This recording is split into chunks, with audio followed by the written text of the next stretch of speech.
গুরুজনদের প্রণাম জানিয়ে আজ ভারতবর্ষের ৭৯তম স্বাধীনতা দিবস।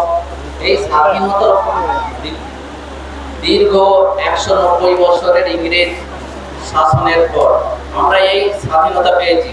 এই স্বাধীনতা কিন্তু সহজে আসে না। এই স্বাধীনতার জন্য আমাদের বহু মানুষের, বহু মহাপুরুষের আত্মত্যাগে আমরা তাদের রক্তে এই স্বাধীনতা অর্জন করেছি। তো এই স্বাধীনতা আমাদের দেশ এই ৭৯তম দেশে অনেক উন্নয়ন হয়েছে, কিন্তু এখনো আমরা আমাদের ইপ্সিত লক্ষ্যে পৌঁছাতে পারেনি আমাদের দেশ। আমাদের পরে আমাদের একটি দেশ চীন স্বাধীনতা লাভ করেছে, কিন্তু তাদের অগ্রগতির সামনে আমরা ম্রিয়মাণ। কিন্তু আমাদের দেশকে সেই লক্ষ্যে পৌঁছাতে হলে দেশের যারা কাণ্ডারি, আমাদের দেশে ডান বাম নির্বিশেষে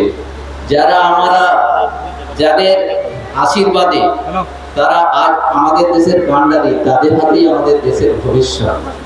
আমি তাদের কাছে অনুরোধ রাখবো যে আমাদের দেশে যাতে উন্নয়নে যাতে স্বজন পোষণ নীতি বর্জন করে দেশের মানুষের ইচ্ছার কথা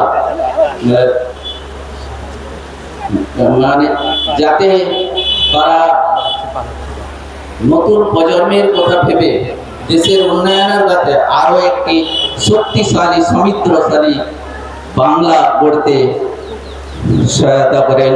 বাংলা তথা ভারতবর্ষ এবারে আমাদের এই স্বাধীনতা সহজে আসেনি।